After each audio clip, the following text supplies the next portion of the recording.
નર્મદે હર. મારી મૂર્ખાઈને કારણે,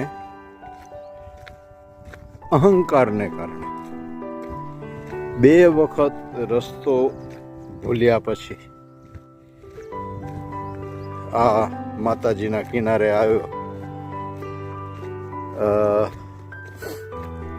2 દિવસ પહેલા હું એમ ડંફાસ મારતો હતો કે અમારે તો મતલબ ટ્રેકિંગ કરનારા એ રસ્તાનો તો અમને અંદાજથી ખબર પડી જાય કે આ જ રસ્તો સાચો. અને આજે 2 વખત લગભગ 2 કિલોમીટર પાછું જવું પડ્યું.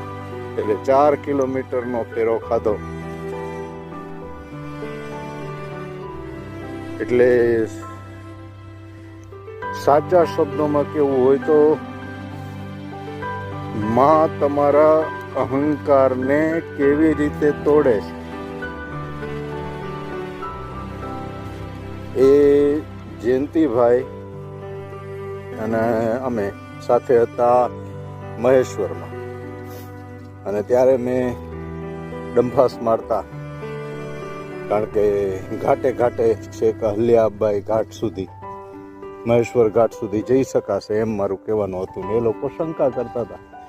એટલે મેં કીધું કે અમે આ અંદાજે જ લગભગ અમારો અંદાજ સાચો હોય, અંદાજ બાંધીને જ અમે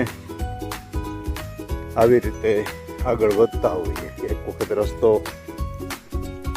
માની લીધું અને એ સાચો જ હોય, એમાં સામાન્ય રીતે ફરક ન પડે. એ ડંફાસને આજે માએ ચૂરા અહંકારના માએ ચૂરા કર્યા. 2 વખત લગભગ 1.5-2 કિલોમીટર આગળ વધીને પછી પાછું આવવું પડ્યું. આ જે કામ ચાલે છે ને એમાં અટવાઈ ગયો. એટલે તમે પાછા આવો તો તરત ફીતો દેખાય. એ જે પેલા કેસરી કલરના લગાડેલા છે એ તરત દેખાય. પણ ત્યારે ખબર પડે કે એક આંખ વગરનો પણ જોઈ શકે.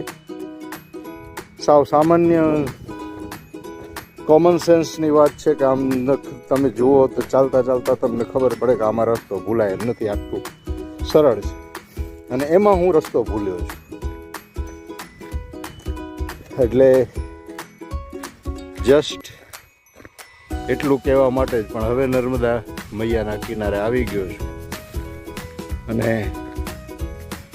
એ તમારા અહંકારને અહીંયા કોઈ સ્થાન નથી, તમારી મોટી વાતોને અહીંયા કોઈ સ્થાન નથી. એ તો તમારા વિચાર એ જ તમને હકીકતને જોવા નથી દેતા.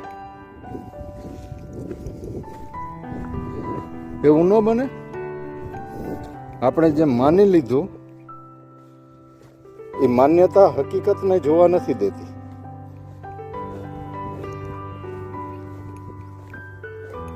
એવું બની શકે. એ